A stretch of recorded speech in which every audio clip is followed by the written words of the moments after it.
This is Lobster De La Hoya, here to annoy ya. If you ever been to the Paramount Moore or Neptune Theaters in Seattle, Washington, you know just how special they are. I'm asking you to save your stages by donating at stgpresents.org/donate.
And another thing is the punk movement, like a lot of the movements talk about tying all this stuff together, happens with youth.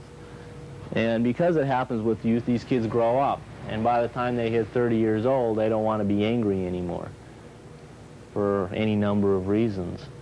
And you can't be angry all of your life. You can't rebel against something all of your life, otherwise it's going to be self-destructive.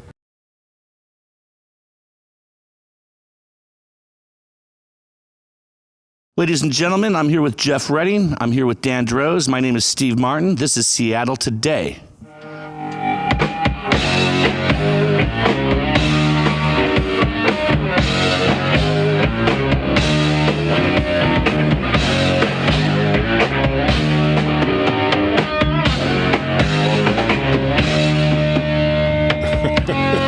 I hear your drums. I hear like, yeah, that's the formulation of your drum style. Right, yeah. Ladies and gentlemen, I think we have our big boy pants on today. I couldn't be happier to introduce our guest, Mr. Duff Mckagan. Thank you very much.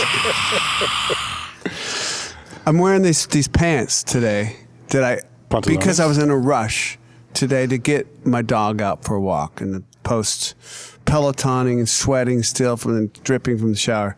And I do believe they're from about 20 years ago. Okay. And they would go into that what is the category of my little sister's pants? Speaking of pants. Perfect. Yeah. Well, we raised the mic so that we weren't showing your pants, and we got this background for you. So, yeah. So they won't see your pantalones. Right. When was the first time you were in this building? Just to start, we'd like to start there. The Moore Theater. Well, I grew up in Seattle, for sure. I don't know if they weren't having punk rock shows here.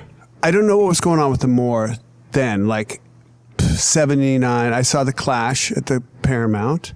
They would have $1 concerts at the Paramount. Iggy, 999, The Police. I could go on and on. Did you see really, the Police the at Jam. Yeah. I saw the Police at Showbox. You saw that show there? I just saw a picture of that. I was there. Specials opened, and really, we knew about the Police. They weren't big yet, but the Specials were really kind of our band. But they were both amazing. Jesus. And really, you know, at the Showbox, since it was a brand new place, people were coming out of interest. But I bet you there was only 180 people at that show. No shit. And then real fast, you were saying they were like dollar shows? The Showbox wasn't a dollar show, but they had dollar shows at the Paramount. I'm sure it was it KSW, somehow the KSW Lodo show? subsidized somehow. Oh, sure. Right. The Rising Star. Yeah. Right. So right, Robert. Rising Simply Star. Irresistible. Rising Star show. What the guy with the Robert? Doctor. Give me the news. What's that guy's last name? Robert, the singer. Doctor, give me the news. Okay, I don't know who that is. Dan, might have to find that for us. He's busy. Okay. Oh, he's super busy today. This is really interesting. Well, he was the first Lodo show. He was the first Rising Star. Okay. So I don't know. How do you know that? Useless information trapped on the hard drive. Yeah, Iggy was one of the early ones. I know that. Yeah. Iggy Palmer? Pop. Huh? Robert Palmer? Whatever. I don't know. Robert Let's just Palmer, move on. sure. Thanks, Jeff. Yeah. Great. But back to the Moore. Right. So I don't know if I really came here until I moved back in the 93, 94, and maybe they were having rock shows here at some point. Yeah. Later on. Okay. All right. So 90s. Yeah. 90s. Not really that interesting. Sorry. No, it's okay. Duff, that's okay. Duff, how exactly did you meet Jeff? It was a day not unlike today. Okay. Blustery. Rain pouring, then sun, then rain, and Jeff came out of an alley. I don't know. I don't know how we met. That's pretty close, except it was nighttime. Yeah. But it was an alley. Where did we meet? The first time was in the back of Potato Head. Black Dog Forge out in front of the alley in Belltown. Oh, that's right. We did. You were playing with Green Apple. And you had come back to do a record with 10 Minute Warning. Right. And I wanted to ask and I was totally thinking it's crazy that, like, so that's when I met you, and you were doing a record for 10 Minute Warning, and that's kind of what we want to talk about. But the period but was Soldier, do I remember that for a minute he was in that Reformation? Reform? He did it all. Yeah, he was in, yeah. He did. Yeah. But he didn't do any of the shows, though. Like, after did he? Sure. Like, because we played shows at the OK Hotel, and we played shows in Portland together. You're right, we may have got another guy now that you mention Remember it. the hippie dude? The kind of the long hair? Right, dude? yeah. So for those of you who are listening who don't know what we're talking about, yeah. We'll backtrack. This is Duff. I'll interject. I know it's their podcast. There was a band we had in the early 80s called 10 Minute Warning, and it came after the Farts and the Living. It was kind of a amalgamation of those two bands. I left Seattle in 84. I came back to Seattle in 93, and Sub Pop wanted to have a kind of complete history of Seattle. Right. So they contacted me and Paul Soldier. Is there any way? And Greg Gilmore. Is there a way? Greg Gilmore went on to Mother Love Bone. I'll just take over this podcast. Go ahead. No, that's the deal. Now run with it. So in sometime in 94, 95, 96. It was 96. 96. 97. Sometime after that. Yeah. Our singer, the original singer was in the federal penitentiary, so we couldn't use him. He was in jail. Right, yeah. And guest of the county. Guest of the State. federal government. The government. The federal government, yeah. These things happen. Things all happen. the time. Things happen. Yeah. Yeah. So we found a singer, and we tried to, we got tapes of what our songs were. It had been a long time before that, and we got together and started rehearsing. And you were there, Jeff, at this At Potato Head. at the studio. basement of this forge. Yeah, it's Pearl Jam. It was their space for a long, that was their space, and Lance Right. Mercer ran it down there. He had his dark room. Oh, okay. A black room. Yeah, there's that. Yeah, and so you guys that's where you rehearsed, that's where Green Apple rehearsed. Yeah. And so at some point you had just left, and I showed up, and Lance is like, oh, he just left. And I'm like, I got to fucking meet that guy. Huh. So I ran up and accosted That's you. right. That's how we met. Yeah. 96. Sorry, that's a real long way around to how we met. And Jeff ran up and cornered you and. Well, he was in an alley. Luckily, I couldn't really get him against a wall, or I probably would have. Okay. No, I probably rode my bicycle down there or something. I don't know. No, you gotta, maybe. Could have happened. So, let's see here. So September 14th, 1984, you leave Seattle. September 14th, I actually arrived in LA. That's when you got there. Yeah, I think it took me a week or a week and a half to get down there. I stopped in San Francisco. I left Seattle in September of 1984 to go try to figure out what my next step musically was going to be, and I went to LA to do that. So, did 10 minute, and you were in 10 Minute Warning up until the time you left? Yes. And so did you tell them you were leaving? Did everybody know that, or did you just go? 10 Minute Warning went on after you for a little while, but correct. But the meat of 10 Minute Warning was you, Greg and Paul Soldier. The meat of it was the whole band, really. Right. David Garrigues on bass. I think, see what happened, Jeff and Steve, the heroin came into Seattle. There was this really great and vibrant and supportive punk rock scene. From before, when I came into it at about 79. It was already going when you got into it. Yeah. There was bands and there was flyers all over the place, and there was a club called The Bird. It was on Capitol. I think it moved a couple times, but I'm like, oh, The Bird. What is that? And was it all ages? I think it could be. Things were less strict back then. Yeah, the punk rock scene, probably all ages. Well, yes and no. Okay. Right. Yes and no. But there was, you'd see you could buy these singles at Cellophane Square of the bands that you saw on the flyers, like DOA and the Lewd and you would buy these singles because the guy at the record store said he had them.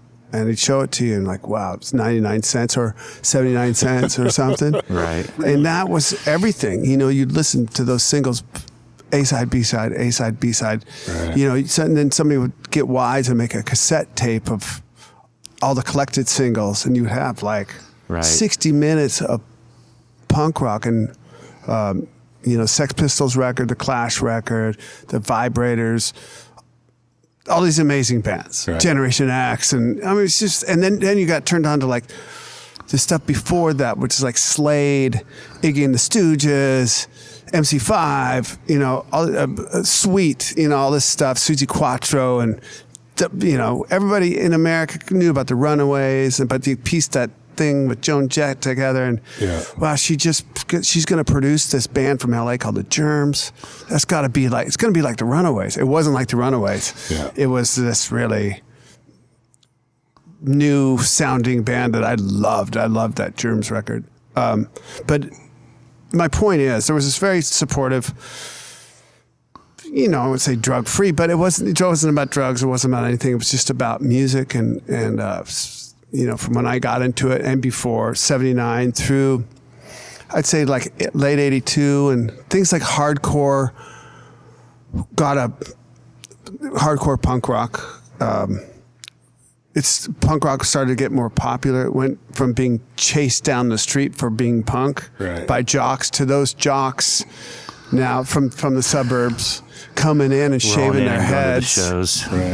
Shaving their heads and thinking, you know, doing like Nazi salutes and stuff. Like, oh, you guys don't have any idea what this is about. You have no idea.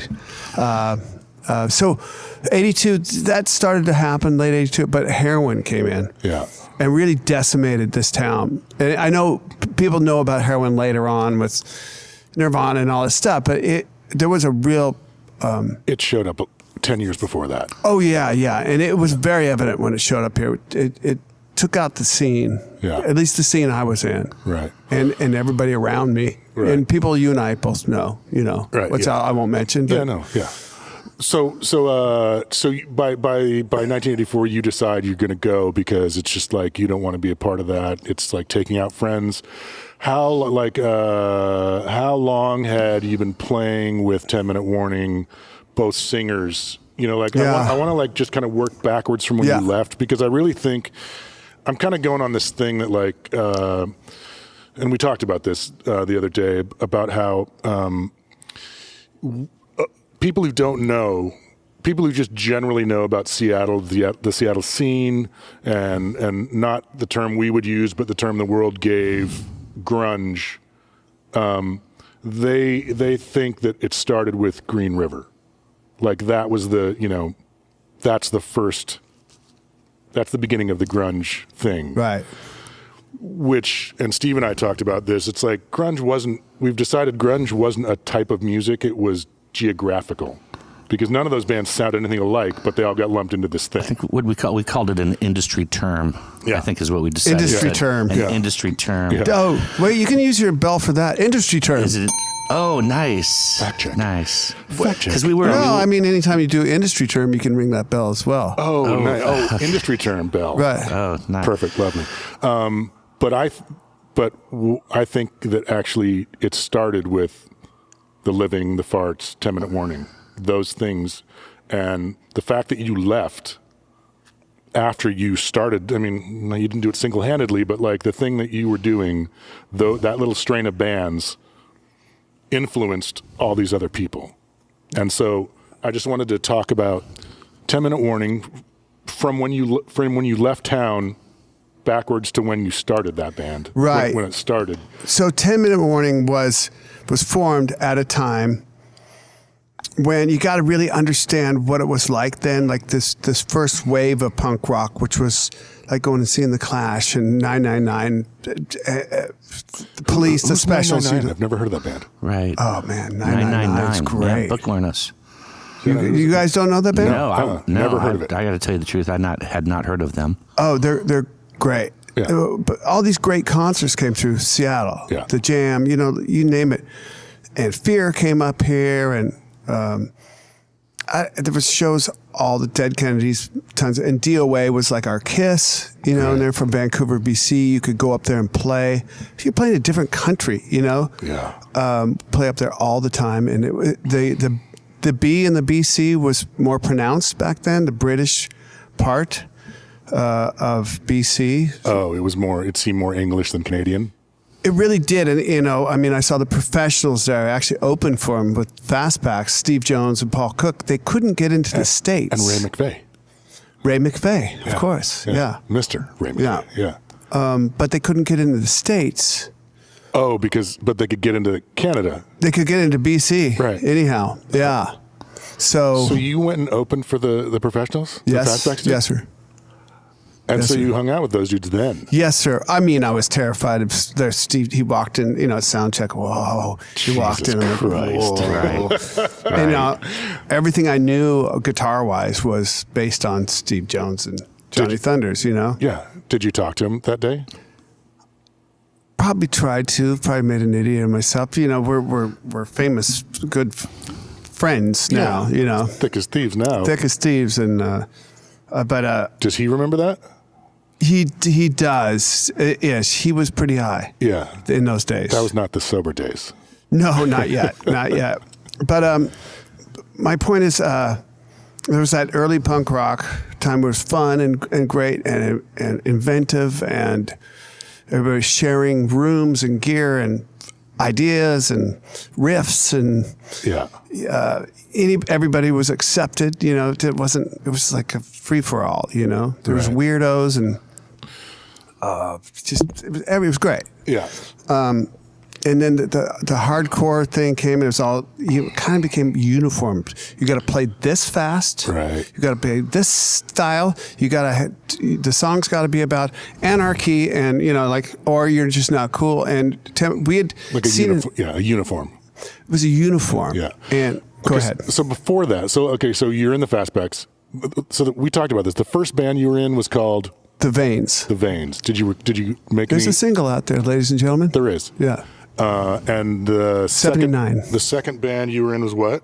Fastbacks. Well, you said. I mean, there was a lot of tons of other bands. Yeah, let's hear them. Just really? rattle them off. Rattle them off. Yeah, for sure. Yeah. I think when I left Seattle, Cleavage. Yeah. When I left Seattle, I counted all the bands, quote unquote, air finger, whatever, quotation marks, 27 bands.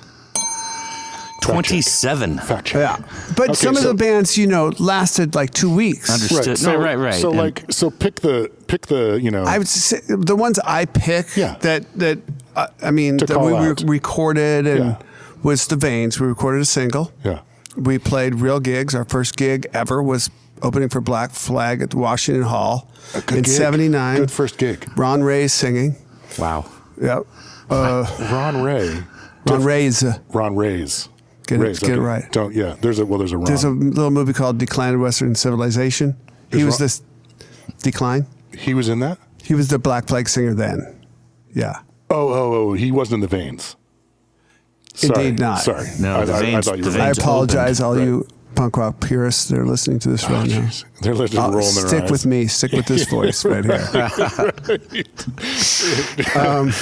You want to get out of here? Stick with me. Right. Yeah. So no, if you don't know, that's the thing. Right. Like you don't know, and you know music. Right. But there was Well, that's why I want you to say, like, give us the top 6 The Veins.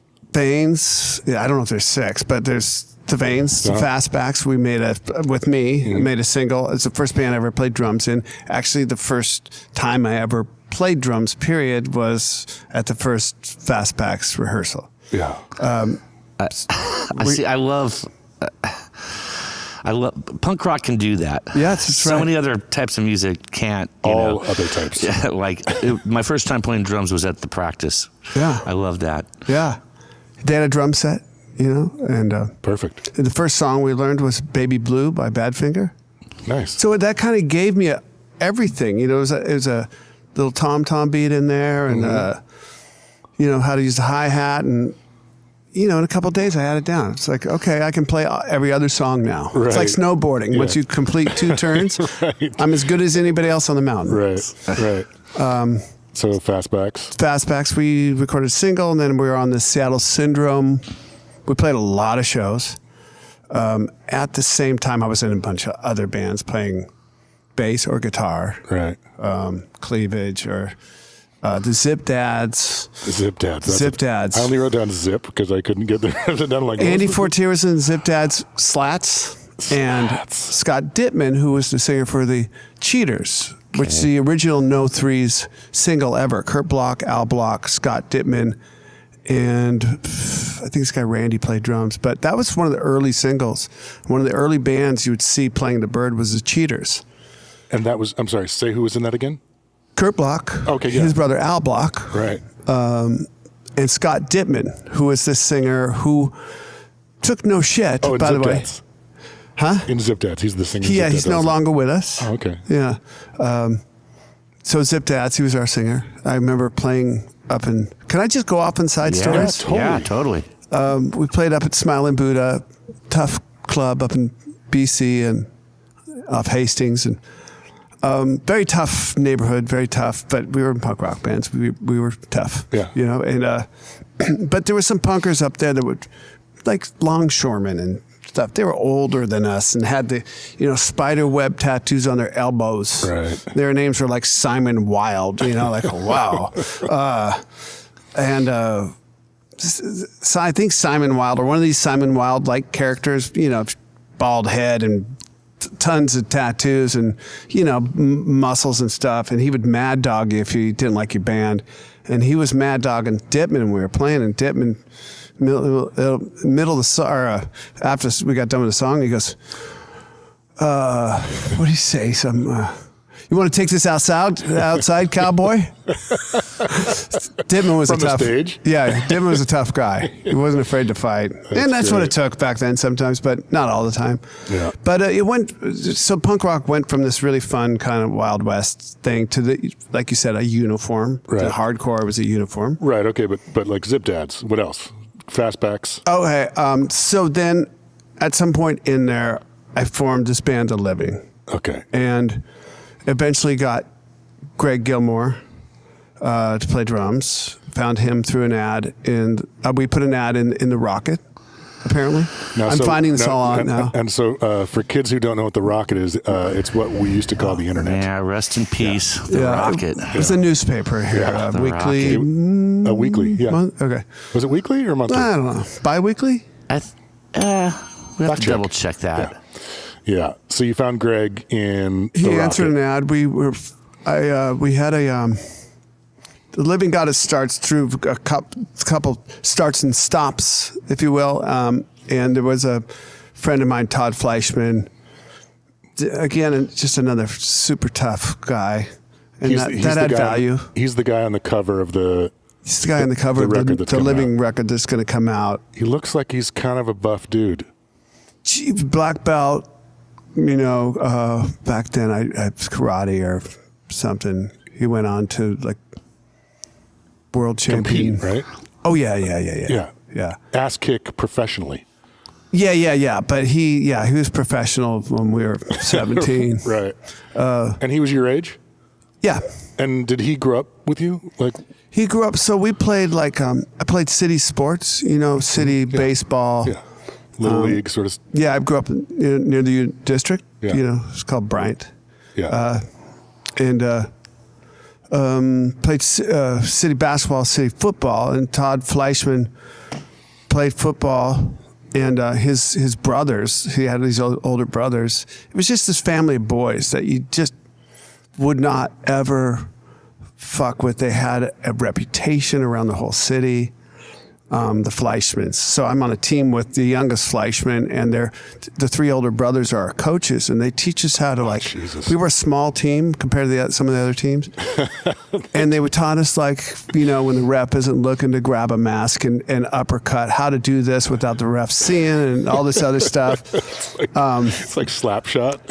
Yeah, but we were like great football teams through the whole time. And Todd, Eddie Hewlett was on my team. Was he? Yeah. He was a dirty player. Like all these guys we went on to punk rock. Right. We played football in this scrappy little. Like the Bad News Bears. Yeah, basically. It was perfect. We went on to punk rock. It kind of burgeoned when we were about 13 to us, you know. So Todd, I taught him he wasn't musically inclined. He didn't have it in his family. They fought, you know. They broke bones. I say that lovingly. I love all those brothers. They're great dudes. But they did break bones. Right, Yeah. There's no doubt about that. You know, there's blood and things. Yeah. Todd, I taught him how to play bass. I'd written these songs, and I taught him how to play the songs on the bass, and all downstroke, of course, man. You know, because it sounded better. Was Todd punk rock? He went punk. As we said it back, he went. Not turned. Not turned. He went punk rock. He went punk. Went punk. Okay. Yeah, that was a actual term back then. Yeah. Yeah, man. And I must have went punk at some point. Everybody should. Okay, so you got Todd on bass. You're playing guitar. You get Greg through an ad of the Rocket. Yeah, and when Greg showed up, I mean, that was a real drummer, you know. So he was already Greg when you met him. Yes. He was always just like. And how old is he then? I mean, maybe Greg's a year older than me, you know, but we're 17. So he's 17 or 18. But we, you know, at that point, I've been playing bands for 3.5. That's a long time at that age. It's like 10 years. It really is. Like I was a KG veteran at 17, you know, for sure. Like by the time I moved to LA at 19, I was like, am I getting too old? You know, will I be perceived as too old? I better go now. Yeah. I'm a little long in the tooth. Yeah. But so once Greg came in the room, anybody listening to this that knows Greg Gilmore's drumming, I mean, he was playing like Bill Bruford in King Crimson at that point. Yeah. You know. He was already him. He was at the next level. Yeah. And there was a couple drummers, you know, in town that kind of left town. I saw really good drummers locally. And then they kind of left town and went on to bigger things, you know? Yeah, places where they could get gigs. Yeah. Yeah. And Greg was like, oh, wait, we captured one. Don't let him go. It's like Pokemon. Keep him around. You got a fancy Pokemon. And we got a singer, John Conti, and we were like, okay, this is a real thing. And the songs, you know, we wanted to kind of go, hardcore was in at that point. We wanted to be something more, and you know, I was really cognizant. I really started writing like complete songs. I'd written a couple songs. I wrote a song when I was 14. It's on the Vane single. It's called "The Fake," but it's like the first song I ever wrote. Right. It's really hilarious. You know, I'm mad at a girl in middle school. You know, like, you're a fake. You know, so I sang on the song before my voice changed. You know, hilarious.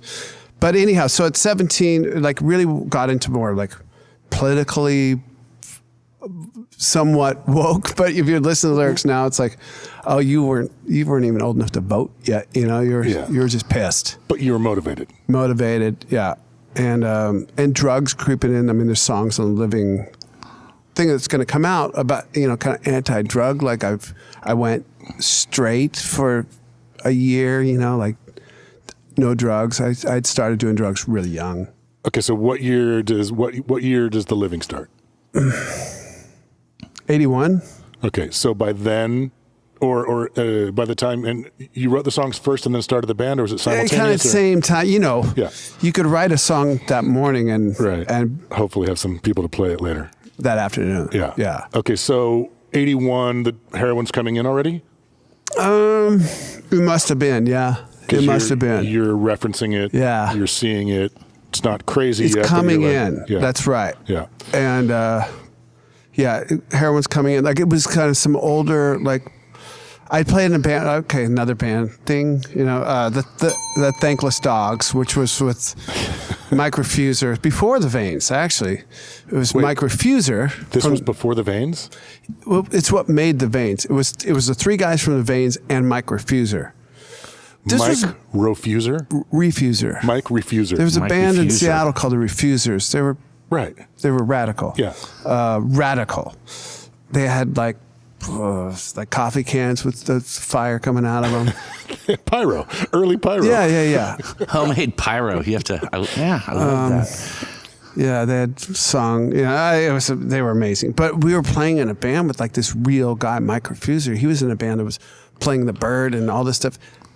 I was in 8th grade. And taking a bus down to Airport Way, 3 buses after school to go rehearse. And how old is he? Refuser's probably like 30. He's 30. Right. Yeah. Playing with a 14-year-old. And he's jamming with But teenagers. we were a killer, like he really liked this just young thing. But he lived down in this house, not a house, it was down in a truck stop. Right. But he lived with all these people that were 30 and like this girl, Veronica, who would cut our hair. She like gave me my first punk rock haircut. And we were like these cool little kids to them, okay, dress them up, or like dolls. cut their hair. I'm going to dye your hair, okay. But there was, people that was even like 79. I saw like my first needle and I tried to like play it cool. Like, oh yeah, I've seen this before. No, you haven't. Right. Was your mom? Right. Down in, Airport Way, which then was really far away. Yeah. And super sketchy. Yeah. Yeah. Yeah. Take a bus, 3 buses down there after school, but we would rehearse and what was my point to that? Well, that's so I'd see the heroin. Heroin was was around like in every other major city, I'm sure. Right. But like I think the port part of Seattle became a big thing. Or however heroin got here through the back side of the mountains. Right. It just takes the longest to get here, like everything else did. I think it was getting here first. Oh, you think? Yeah. By 82, it was a big heroin city. Yeah. Right. Well, cool. Yeah. So in 81, you're writing this record and you're already referencing heroin. Yeah. So from the living on, pretty much, it's all, that wave is coming in. Yes. And how long?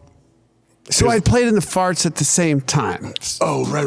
Okay. Start. So I was a guitar player, I was a bass player, and I was a drummer. From the Fastbacks, people started to recognize me as a drummer. Right. So, okay, all right, I'm a drummer. The Farts, Blaine Fart, Steve, bass player, and Paul Soldier, who's from a band called Soldier. Right. With Kyle Nixon. And who's Steve? Steve Fart? Yeah. He was the bass player. Original bass player. But he's not the bass player from any of the other 10 in the morning or... he was a standalone guy just in the just Farts. Fart. He was just standalone Fart. And Blaine was just in the Farts, and Soldier was just in the Farts. And okay. It was only me that was in, I'm in 2 other bands, you guys know. Was Fastbacks one of them then? Were you still...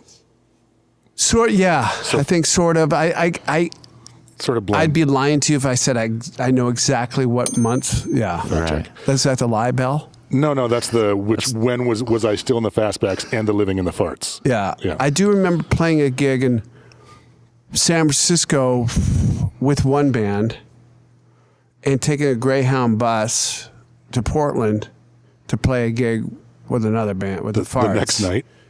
Yeah, and I didn't have a penny. I was so hungry, dude. And I got to Portland, it was like at 8 a.m, nowhere to go. Starving. Oh, dude. It's like sitting outside of the club, like so hungry. And somebody got there early and they didn't have any money to buy me anything to eat. And I played that gig. We played the 13th Precinct with Poison Idea that night.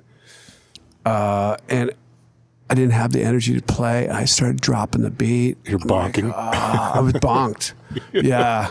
Oh, dude. Yeah. I think somebody fed, I got somebody potato chips or something right before the gig. So all the blood went to my stomach. And I'm like, oh no, I'm not going to make this through the show. The light just going. I felt like I let the band down. Yeah. How old are you then? That's 15, 16? Yeah. Yeah. Jesus Christ. Yeah, I was able to convince my mom to let me not go to Roosevelt, proper 9-to-5 school or whatever. Yeah. I went to Nova. Yeah. Alternative school, which you could do your work on your own. Yeah. And I had Kim Warnick from the Fastbacks. She was 18. Yeah. So she could be my counselor. Just had to be somebody 18 or older. Right. So she came to Nova with me and signed off as my counselor and would sign off on work for me. That's amazing. Yeah.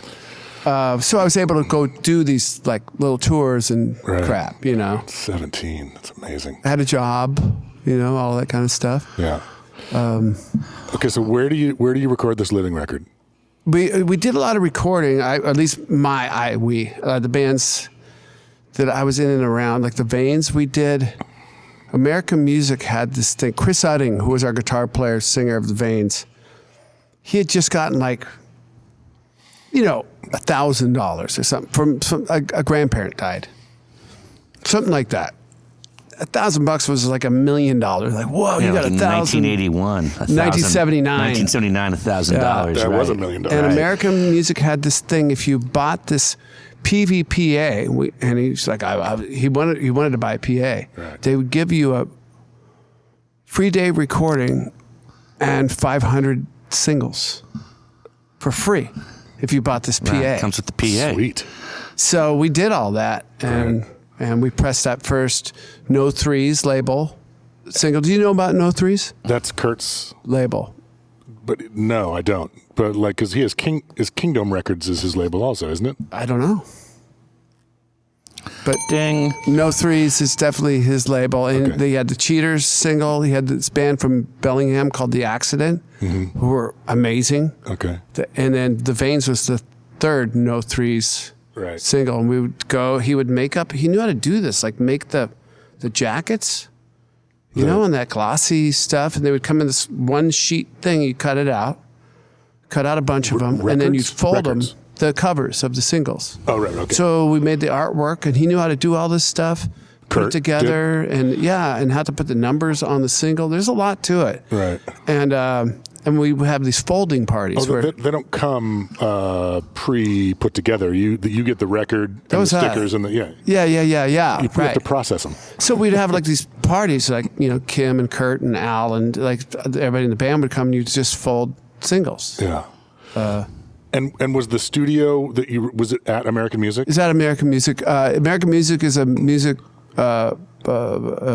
instrument place. Yeah. You get drums and guitars and PAs. Still there. Up on Fremont Avenue. And I don't know if they built a little 16-track studio. Was that in Fremont when you were doing that? Top of Fremont, yeah. I think it was in where the drum shop is now. Okay. I think that's where the studio was. Yeah. Yeah. Because they have check that with Michael Cotta. And they have that separate building that they use for rentals. Right. Maybe the warehouse. Maybe it was part of Yeah. that before it was the rentals. Yeah. Cool little studio they had, and I wish Greg remembers the woman's name who's the engineer in there. Really great. Yeah. Like really just simple, mic up the stuff, get really good sounds. Listening to the living stuff again, like I did just a couple months ago when this all started to come around. We'll get to that story, right? Yeah. But the drums and the bass, everything sounds so good. She got tones. Got tones. Yeah. And I'm sorry, I don't remember your name because that was about 40 years ago.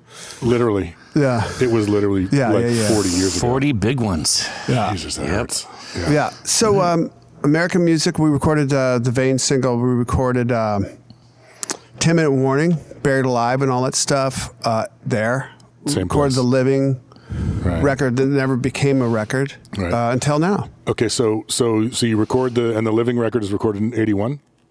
I would say so. The record's called 1982, but I think that's just to paint a picture of that year. Right. But somewhere in there, I don't know. And so... so the living, we had some, there was just some internal band issues like every band has, period. What bands are, we were 17. I really thought this was going to be the band. I wanted to be the next Clash, the next DOA, all of this stuff. Right. And just, some things fell apart. So I was already thinking, like, what's the next thing? But you guys played a bunch of shows. Ton of shows. For a year. Yeah. Okay, so it wasn't like you went in and recorded this thing and before you ever got a chance to. You guys played as the living. Just had no way to get the music out. Yeah. We didn't have that sweet deal with American Music to press. Yeah. When you're working construction and working in restaurants and stuff, you can barely pay your rent and buy, a piece of little gear. The amp I had was this little Mitchell combo amp, which I'd like to find one now, but. It wasn't expensive. I borrowed guitars to play. Yeah. In the living, my 17th birthday, there's a picture of it I have somewhere. It's a cake, and 18 of my friends pitched together and got me a guitar. It was like the biggest, it was like 25 Christmases put together. And it was this Hamer double cutaway Johnny Thunders guitar. They couldn't afford like Gibson, you know, but it was, it was a Hamer, and it sounded killer. Yeah. And Kurt like went and found the right guitar. He knows guitars. And it was a big deal to have my own guitar. And I'd bought a bass from my paper route that I still had, this Gibson EBO. I'd pieced together a really piece of crap drum kit, but it was playable. Yeah. You know, I could break it down and play gigs. And do you still have the guitar and the bass? The bass disappeared when I moved to Hollywood, and I don't know where it went. It's got a black flag sticker on it. It's a Gibson EBO. If anybody finds that, if we could return that, that would be great. Yeah, cool to get the that podcast back. will help get that back. Yeah, we'll see what we can do. Yeah, Gibson EBO. Gibson EBO with a black flag sticker on it. Yeah. Black flag sticker on it. Probably a 1973 Gibson EBO. Stranger things have happened. So that guitar and the Hamer. Oh, that's funny. So the Hamer, I'm moving to L.A. Kurt Bloch says, "Listen, I have this." He thought it was a better guitar. It was a BC Rich Seagull or something. It was double cutaway. It wasn't one of the like pointy BC Rich or anything. It was a cool like the junior copy. Yeah. He goes, "I'll trade you the Hamer because I could use the Hamer for this other stuff." And you know, Kurt's not a dirty dealer. No. If he tells me this is a better guitar, I'm like, okay. Yeah. So I took that guitar down. Took my bass. I had a little bass amp, bass head maybe, no guitar amp. Sold my drum kit for like $80. And I get down. I lived in my car for a minute there, and I got a job the first minute I moved in there, and I had to wait sort of for that first paycheck from the job as a cook to get my apartment. So. Now, my rent and my paycheck were a week apart. Right. So I would have to hawk this guitar. Every other week. Right? Yeah. And I'd get it back when I got my paycheck. So you have to give your ID and all this stuff, right? And your address. And it was my guitar. So, you know, one day I'm at my apartment, and probably the cops had tried to come a few times. It was plainclothes cops. Coming for what?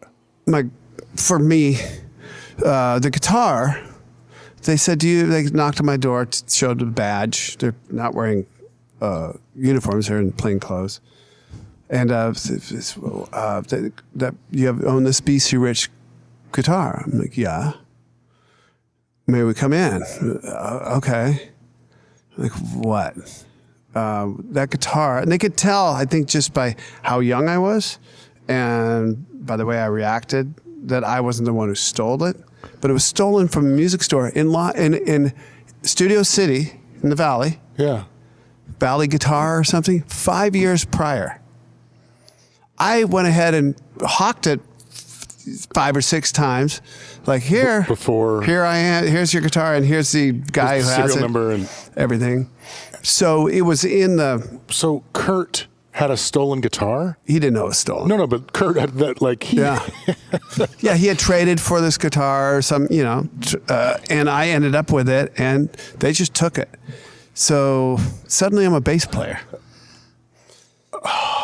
Yeah. Wait, so it took them 5 or 6 times of hawking it, because there's no computers, it's all paperwork, and it's like some guy's looking at a list of 5-year-old list of stolen guitars. Yeah.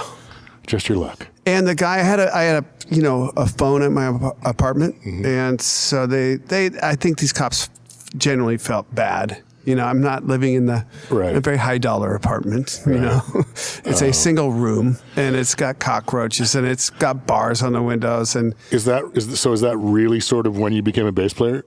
Well, okay, I guess I'm a bass player now for real. You're officially until I get another guitar or drum kit. You know, right? Which wasn't impossible. You know, things can fall into your lap, but crazy. But the Valley Guitar Store did call me. The guy called me. He said, "Look, I heard the story. You know, you're from Seattle, and he goes, I can sell you this guitar for what I got it for." I'm like, I mean, I didn't have a spare. I was eating one top ramen a day. You know, I didn't have spare income. About 40 calories a day. Yeah, $500. I'm like, I don't have $500. But back to the living and Tim Warning, the formation of that. So corral it in, would you, pal? So Soldier and I were in the Farts together, and we had toyed with the idea of me coming and playing guitar. And everybody had seen Greg play drums at this point. You know, like, wow, salivating over Greg. Okay, hold on. Did the Farts record? Yeah, so we did, I guess that was the Farts. We did Buried Alive. We did all these recordings up at American Music. Okay. Good sounding recordings, you know? So Is This the Way? It's come out on different things. But did you release it? Did you have singles back then? Yeah. Yeah. Okay. So the Farts precedes the living. Same time-ish. That's so okay. It's that same thing where it's like you're in all these bands together. Yeah. Soldier's not in the living. No. You're like you're so. But Soldier and I are friends, and we're like always thinking. You know, we were young enough to like think like, oh, I wonder if you and I play guitars together, and let's try writing a couple songs together. Right. That's like a united force, you know. Right. And we did that, and what was going on in the living at that point with the personnel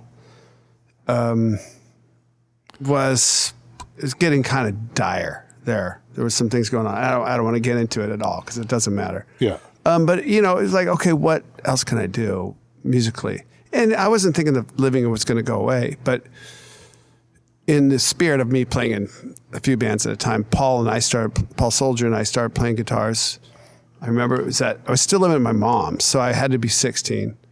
We wrote a couple songs, you know, like even wrote like lyrics out on a piece of paper. Right. Probably awful lyrics, most assuredly.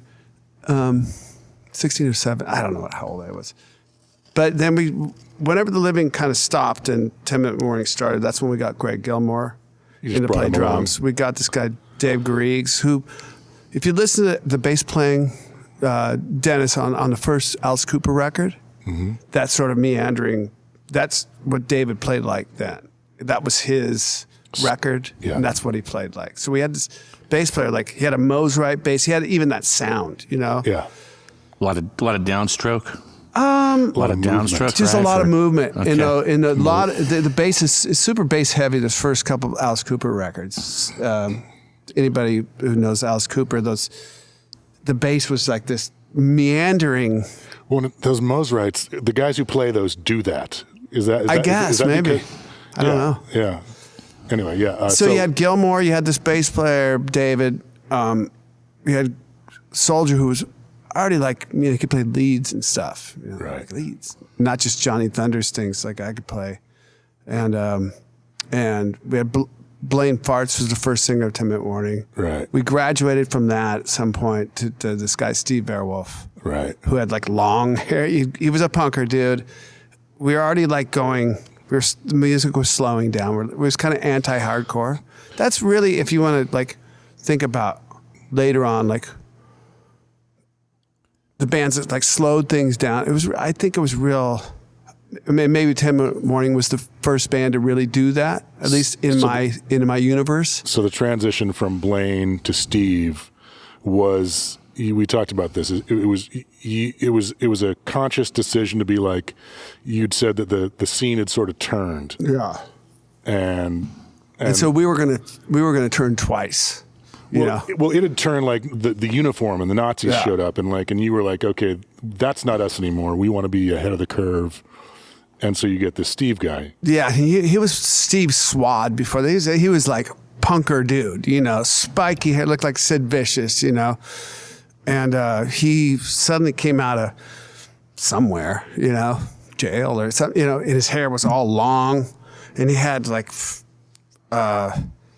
what was it? The poet. He had his tattoo on his arm. It was this poet thing and this guy diving down to hell. It was like, tattoos were not commonplace, common at all. Yeah. I'm like, wow, he's and it's And you guys are kids.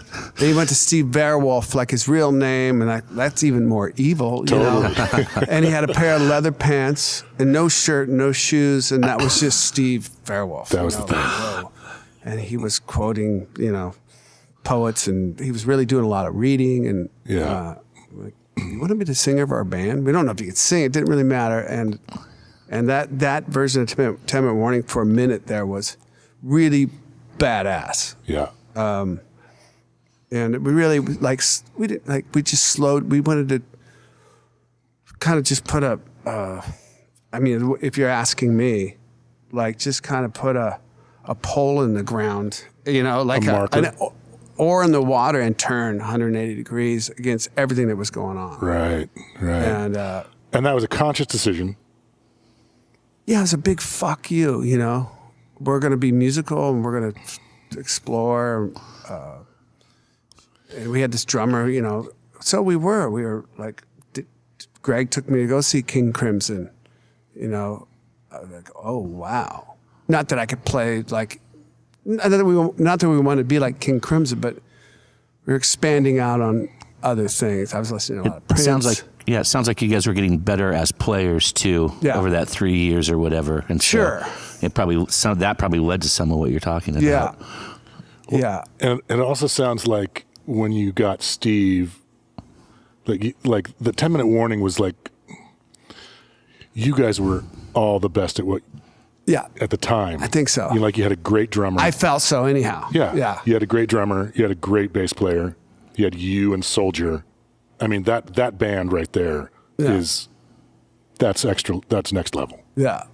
And it seems like that's sort of I don't know, in the bands that you had previously, did it always seem like there was one or two, and not to throw that's always the case, isn't it? Yeah, like people who aren't as serious or just haven't gotten up to speed or whatever that is, whatever leads someone to whatever, some people progress at different paces. Yeah. Did it seem like 10-Minute Warning was the first band where they were all your equals? Yes. There wasn't a weak link. Right. And when I moved to LA and finally got, like the first, Guns N' Roses, it was like guys who had moved to LA to do this. Made the leap. And it was like a guy like Slash who was already better than most guitar players in the world, Already better than most guitar players will ever be. Just at 19, I went to his basement. He started playing. I'm like, oh, I've never seen anybody in front of me. I went to Jeff Beck. I saw Jeff Beck at the Paramount. This is the same level right here, right in front of me. He's playing acoustic guitar, 3 feet from me, and I'm actually seeing this. And the guy's super cool. But like that band was the same thing. Like, I had moved to LA to find that, and that was that. And 10-Minute Warning was that. But unfortunately, the heroin came into the band and took out a couple of the fellas. Right. Okay, and so you're and I'm sorry, the Living and 10-Minute Warning are they kind of simultaneous? No. Living ended, 10-Minute Warning. Farts. Okay, Living and the Farts was on. Yeah. So Living is done, 10-Minute Warning starts with Blaine, but everybody else. Yes. And how long does that's 82, it's kind of hard to put these dates. Tail end 82, so through 83, and we started, 10-Minute Warning was playing real shows. The Seattle Times did like this 2-page thing on us. It was. You're popular. We're not anymore. We're on the cover of the Rock. Like this was like. Were you on the we cover played of the the Rocket? first. Oh, yeah, we were. Were you on the played cover of the Rocket? We That played is the so first ever cool. crossover show. So we went to Bellevue. Bellevue. First city band to ever do it. And we played with Culprit, which is like this metal band. You played with remember. So they did Culprit. this. They did this cover where it's like torn across the middle. Yeah. And it had a picture of us on one side and them on the other. Do you have that? I don't have anything, dude. Culprit. Oh my! I have. That used to be on the whatever. Yeah. So we were being recognized And here up in Vancouver and Portland, you know, and pretty immediately after you started playing. It was apparent. Yeah, it was kind of, you know, it was like for Seattle, it was like a mini super group. You know? That's what I almost said about 5 minutes ago, but I didn't want to use. But yeah, so like it's the first band that like you said, there's no weak links. Yeah. And I want to kind of tread a little bit lightly, but I want to, like, who was coming to see your shows that ended up, you know what I mean? Like, that's 1982 you're talking about, end of 82, 83. And, you know, the thing I was talking about earlier with Green River doesn't start till 85? Yeah, I think so. So, like... So I think those, from what I know, I mean, man, that was a long time ago. I mean, I just learned that Stone came and saw The Living. That's why he's putting out this record. And he said a Living show or that band was the thing that turned him and made him want to. His quote, he says some other quote about how, like, The Living is where it starts. The Living is where that... Right. Corporate, what is it? Corporate industry term? Industry grunge term? Is that what we decided to call it? Could have been. You know. I mean, I don't know. Did you meet Stone then? I knew, yes. And I knew this group of guys, and there was, of course, I knew Regan Hagar. You know, he was around. I knew, you know, Andy Wood and I were, we were the joke team.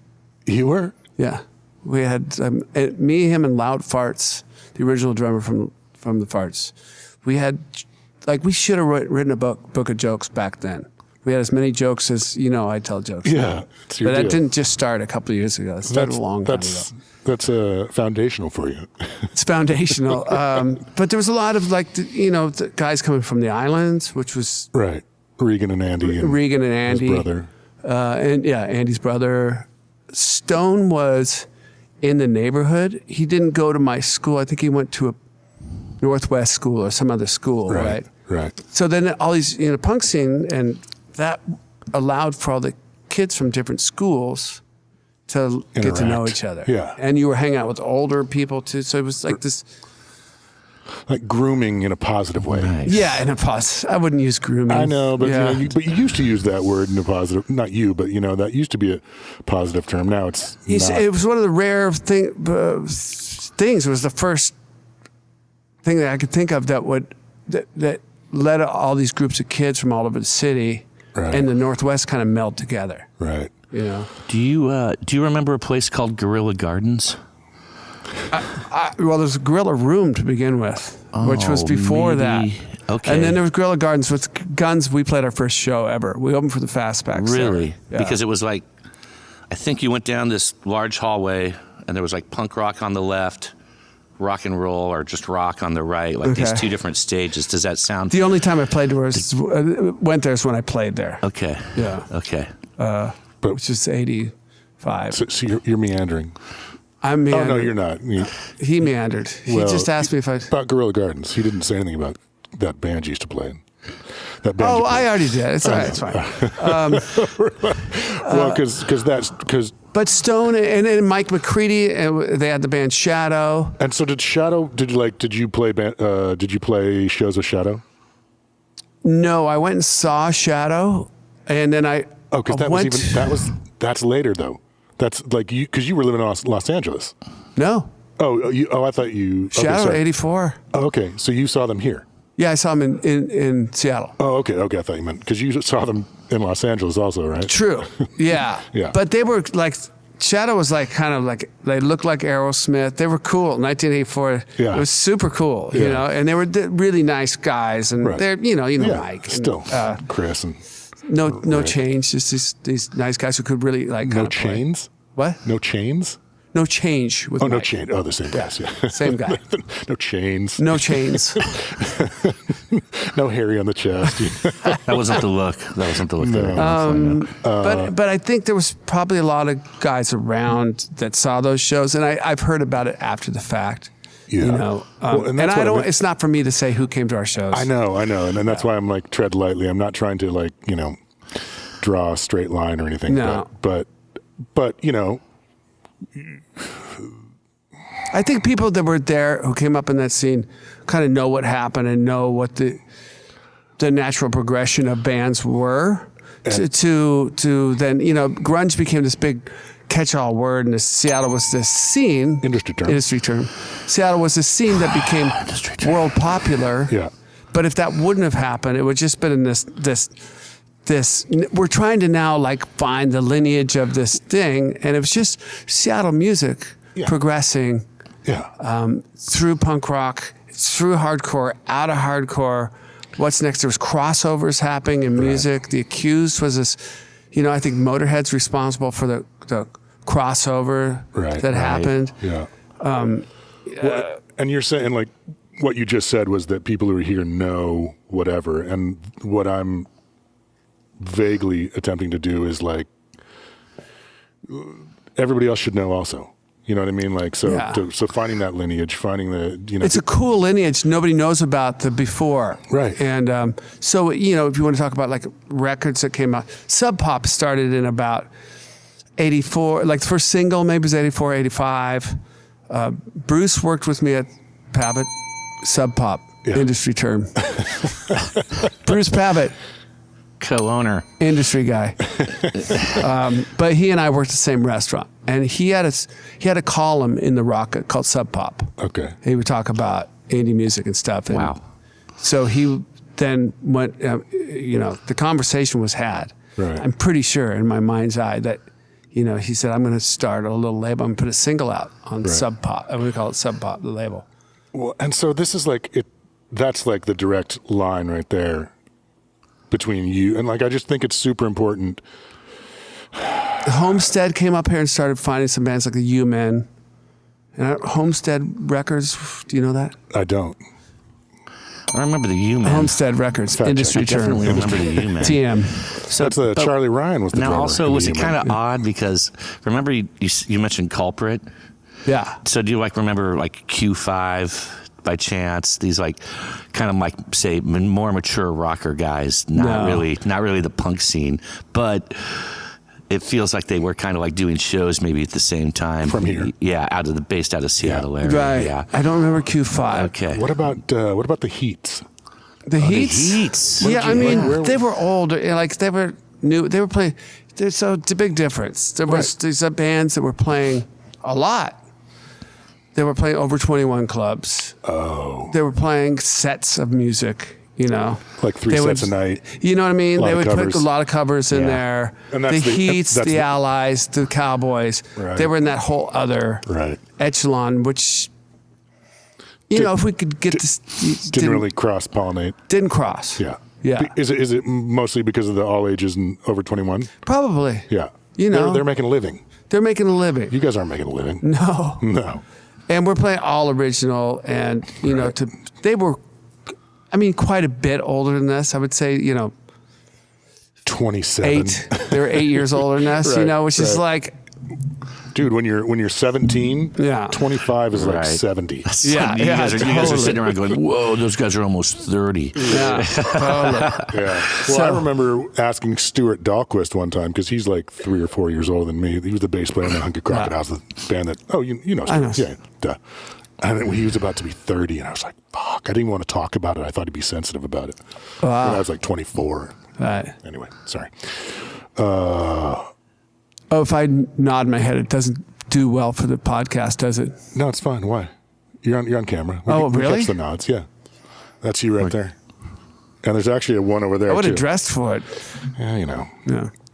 Black I wouldn't have as dressed you for would. it. You would have showed up just like that. Or on camera? Great. Hold on. Okay, Put my great. little sister's pants on. Yeah, I'm telling you, man, I was dripping from the sweat and the shower. Yeah. Twirls was at my feet, my dog. Yeah. Let's go. So that part where you are just like we didn't.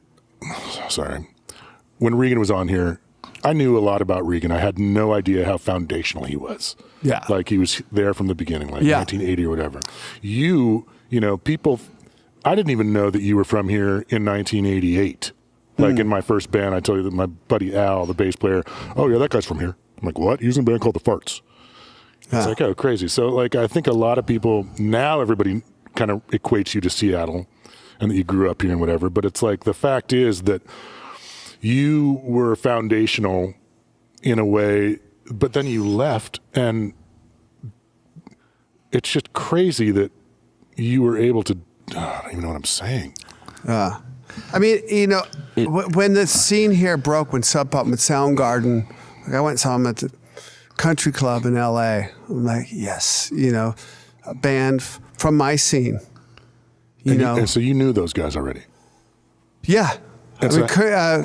Kim Thale tried out for a band, at least like in 1982, that Andy Fortier was in called the Deans, and he didn't make it a band. Andy's like, damn it, should have kept Kim in the band.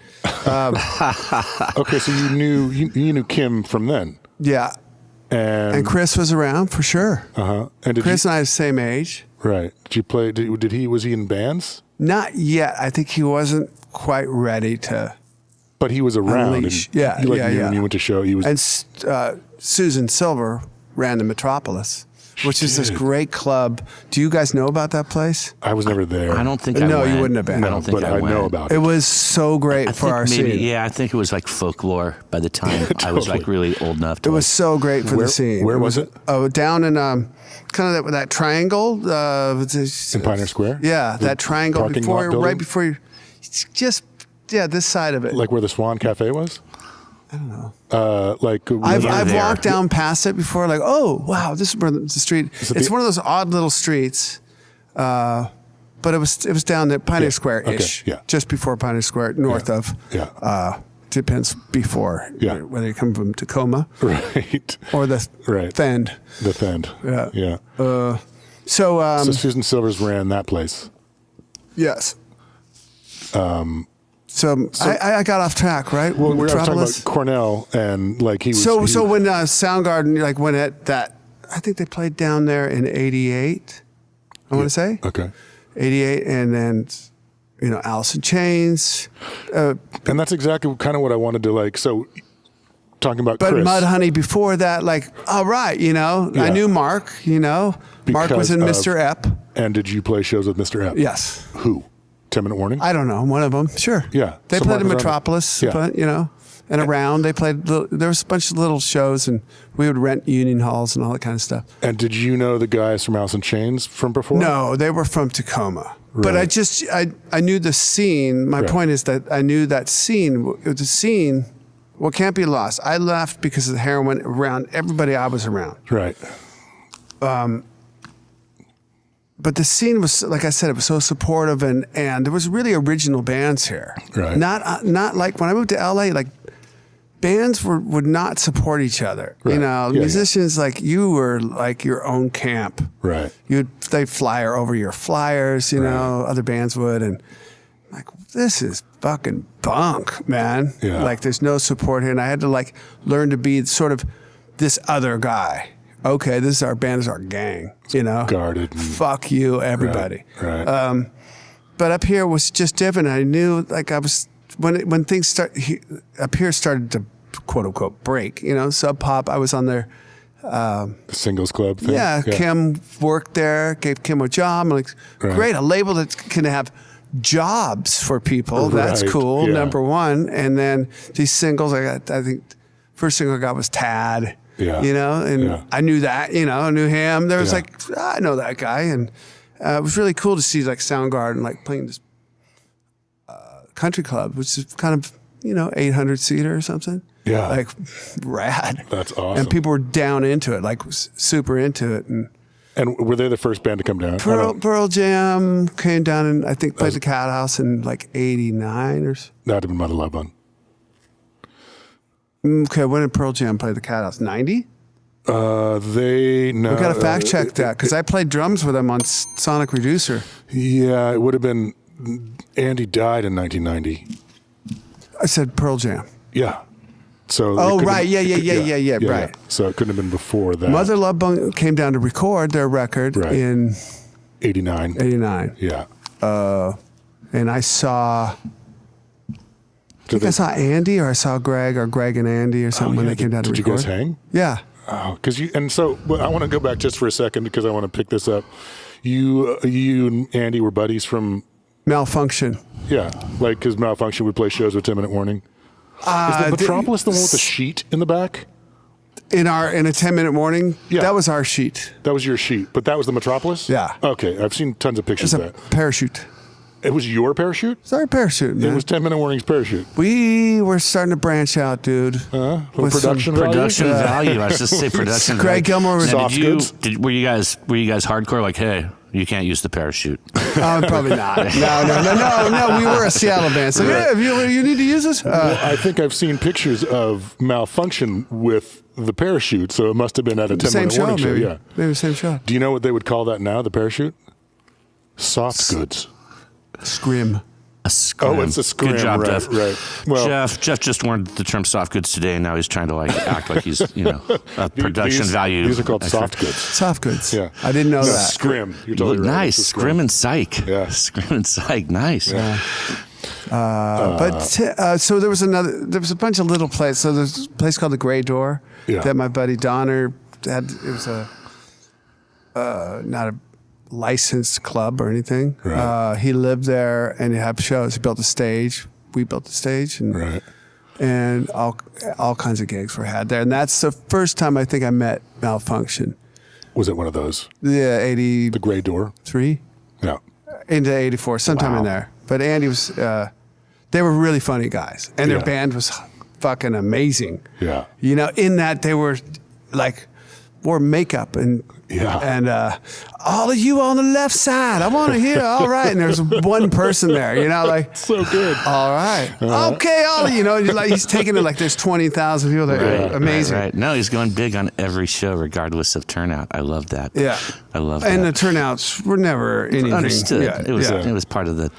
He was preparing himself Yep. for that big turnout. For the great, yeah. One day it's going to be there, damn it. He was already there up here. Yeah, he was totally. Yeah, but he, you know. Yeah.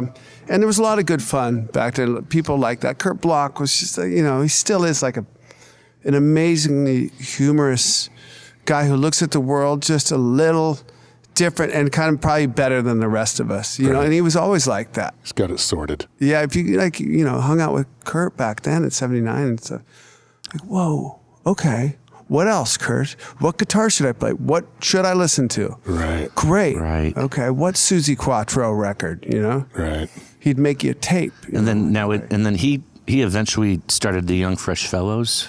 I don't know if he started it. He didn't start it. Okay. He ended up in it. He did end up. Okay, got I think. With our record store guy. With your records. Okay. The guy at the record store, Scott McCoy. Lead singer. Our guy at the record store, the guy who would work behind the counter would say, "Hey, man, check out this single." This is right. He would. At Cellophane Square?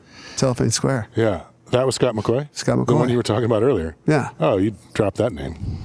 Yeah. Scott McCoy, yeah. He was Young Fresh Fellows. Everybody went on to do well, you know, musically. Yeah. Even the record store guy. Right. Yeah. No, Even I the guy don't mean behind that. the counter. He's a wonderful guy. Yeah, who knew? You know, like he was this killer guitar player and, Right. and Songwriter. talent. Yeah. The View Ridge Anarchists. Nothing? Nothing. Nothing. Okay. I think that was much younger than me. Okay.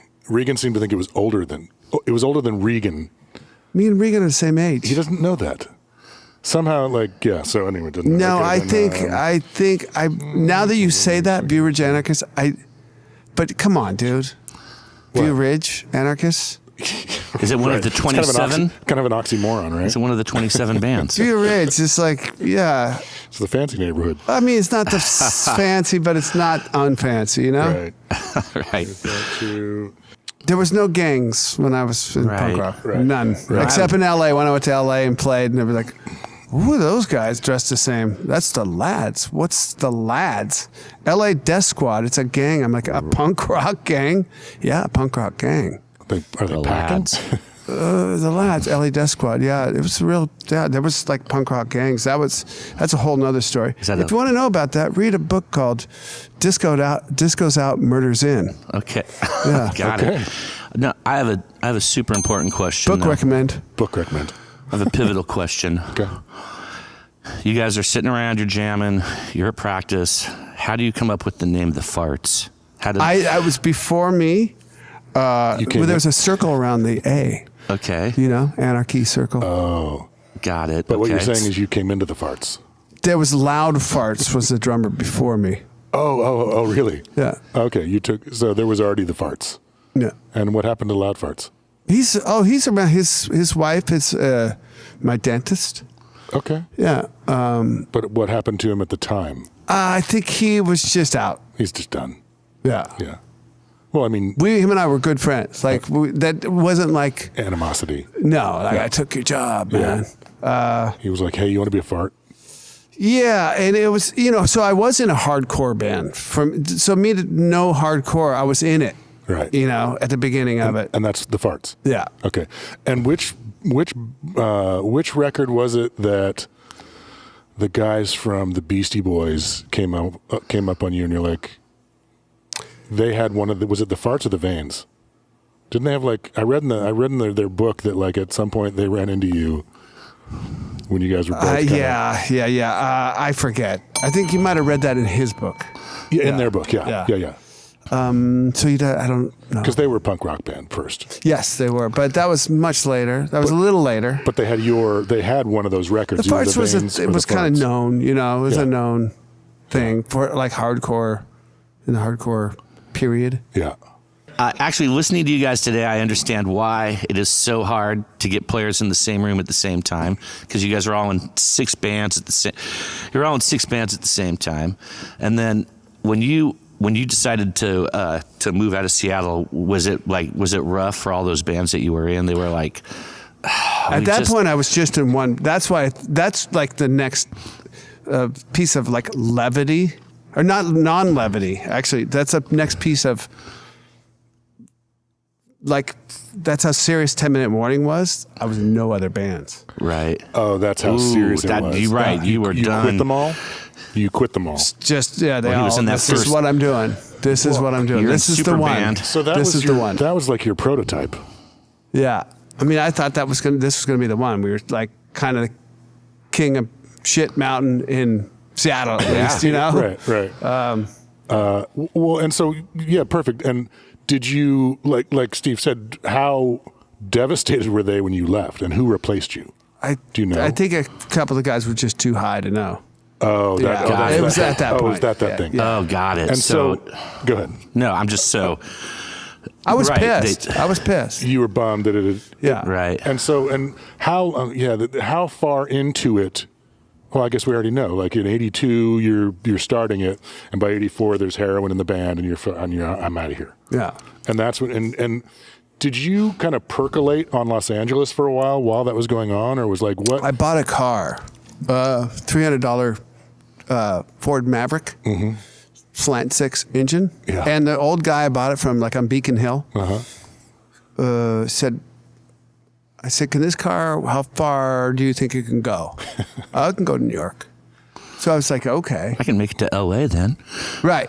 Yeah, it was kind of something like that. Yeah. Yeah. But was that did you buy the car because you were thinking about it, or did you get the car? I bought a car because I. And then he said it could make it to New York. I'm like, well, then maybe I should move to LA. No, but I knew it could go that far. Right. What you said the first time. If it can make it 3,000 miles, it can make it 1,500 miles or something like that. And I drove that thing into the ground. Down there. Yeah. One of those cars you just see on the side of the road. I got hit by 5 cars at the intersection of Hollywood and Highland. 5? Because the brakes went out. Once? Yeah, at rush hour in the morning. Oh, yeah. Well, going to work. Do you remember my GTI that I moved down there with? And then Lanigan, by the time I left it on the side of the road, Lanigan and he'd opened the door into traffic and someone almost took the door off and it was cinched on with and I just left it parked somewhere. He's like, sorry, bro. Wait, was it that gold thing? No, that was the Jetta. No, okay. it was another Volkswagen. Okay, but got it. Yeah. I think that's just what happens to the first car you move to Los Angeles in. It's inevitable. It just gets absorbed by LA County or whatever. Right. Takes all that energy. Would you? Is it fair to say that the initial kind of euphoria of 10-Minute Warning, realizing you're in a band with no weak links, was your prototype to okay, I'm in Los Angeles, I'm going to find that an LA version. I had a taste for it. Yeah. So I wasn't going to settle for anything less than that. I got a call from sicky wife beater from the. This is a Los Angeles welcome to the Mentors. And I'm like, I'm not going to be in the Mentors. I'm not moving to LA to be in the Mentors. Il Duce. Yeah, sicky wife beater. This is sicky wife beater. He called you to join? Giving you a Los Angeles welcome. Wow, the Mentors. And an invitation to join the Mentors. I'm like, did you have an ad? How did he get your number? I got my number. I had a landline in my apartment. Yeah. It wasn't like I was trying to hide my number. Yeah. I was trying to meet people and yeah. And just to kind of bookend the beginning of your kind of your success, whatever, success in meeting the people you wanted to meet down there. Mm-hmm. How long from when you got there was the Fastback show with GNR? Was that everybody? Was that didn't you Yeah, it was someone shitty in the band that you kind of... No, that was the band. That was the band that made Appetite and right. Yeah. And so how long? That's our hitchhiking trip. The hitchhiking was the one where you got somebody out of the band because they... No. That was the one coming to Seattle. We hitchhiked to Seattle from Bakersfield. And made that gig at the Gorilla Gardens opening. Yeah, and we used the Fastback's gear. Our gear got left in Bakersfield with our guy in the car. Right. And so we were tired. We were awful. We played to the Fastback's gear. Right. They owned gear. A lot of people, there was literally 3 people at the show. But, nice. Many people said they were at that show. Everyone says they were there. Yeah. But there was 3 people there. And they were all in the Fastbacks. And it was the other band. Did you guys have, how much material did you have? What was, so is that your first show? Yeah. That's the first show ever? Or had you done shows? So. Yeah, okay. And what sort of material would you been playing? How long had you been a band? How long? That's another podcast. I just want to bookend it with that first Seattle show with the Fastbacks. We had because I was playing with Axl and Izzy for a while before that // and Stevie came in. So we were playing shows in LA. Oh, so you had material. There was Don't Cry and Shout of Your Love and Reckless Life and right. Okay. Yeah. All right. Yeah. So we get you on here again to talk about other stuff. I don't know. Yeah. Oh, we have to. Yeah, come back.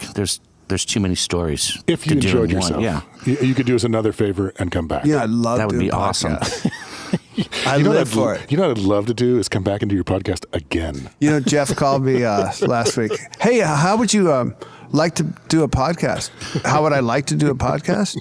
I would hate to do a podcast. You would hate to do a podcast. Okay. Do you want to rephrase that, Jeff? Would you like to do me the favor of being on our podcast? There we go. No, well, it's not like I'm doing you a favor, but but I mean, I don't know. No, it was I've done so many damn interviews in my life. Yeah. And it's the best thing. It's been this tour that we did, not doing any press. It's been I don't have to talk. This is fun to talk about, this scene that nobody knows about. Right. From 1979 to 84. Yeah. It's really fun because I can actually dig in and go fuck, I don't remember. I haven't had I don't know. That's a good question. I haven't had that for such a long time. Right. And Loaded, doing those interviews and stuff, she's it's one question about Loaded and then 70 questions about Guns N' Roses. Yeah. Oh, right. That's see. Oh, here's a non-music question. And it's great to have a band that people are that interested. Don't get me wrong. I don't mean to sound like I'm some sort of no, it's just because you're not pansy, but I'm not. I get it. But it just gets old. That kind of repetition, worldwide repetition, and you have worldwide years repetition, years of it. So really fast. Non-musical. I could just if you take recall, in 1979, the Seattle Supersonics were world champions. Yeah. Do you recall? Was the city? Oh yeah. I went to a game against the Washington Bullets. You did? Oh, you did? I did, yeah. Nice. How'd you get tickets to that? My dad got tickets, I think, through the fire department or something. Yeah. We were a blue collar family, so it's not like we could get fancy. Right. That's super fancy. So that was championship now you game. went to a regular season game that happened to be the Bullets. No. Or you got to go to a home. Oh my God. A championship game. Ooh. Yeah. Nice. And this is when the Sonics. The first year, they really started, to me, it was in Slick Watts. It was just like his second year, and I had a paper route, and you could, whatever achievement you could do on your paper route, like pick up 5 new accounts, you could get a Slick Watts t-shirt. I'm like, I'm getting those new accounts. I'm going to hustle that Slick Watts t-shirt. Nice. Yeah. And then, getting Freddie Brown and Dennis Johnson. And and it's crazy all that, those like, cats. so Slick, his last year was 78, right? Yeah, he wasn't on. He got traded to the New Orleans Jazz. New Orleans Jazz. Yeah, before we did our championship run. Right. Yeah, that's correct. I was a big Sonics fan. Who did we get for him? Wow, that. Like, was Gus Williams there before? Because wasn't Slick sort of the Gus Williams? I think Gus was there before, I believe. I don't know. Yeah. I think so. The fucking Lonnie Shelton, yo. Yeah. Yep. That's my boy. Yep. I mean, I don't know him. But sure. Yeah, that was super, super fun. And that's probably like the last year I was into sports for a minute. Sure. I just started playing bands. No, you were just, right. You were all bands all day. Yeah. Right. Yeah. All right. Dude, this has definitely been Seattle Today. We really appreciate you being here. Okay, Yeah, Seattle Today. Absolutely. Seattle Today. Thank you so much for coming down.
And another thing is the punk movement, like a lot of the movements talk about tying all this stuff together, happens with youth.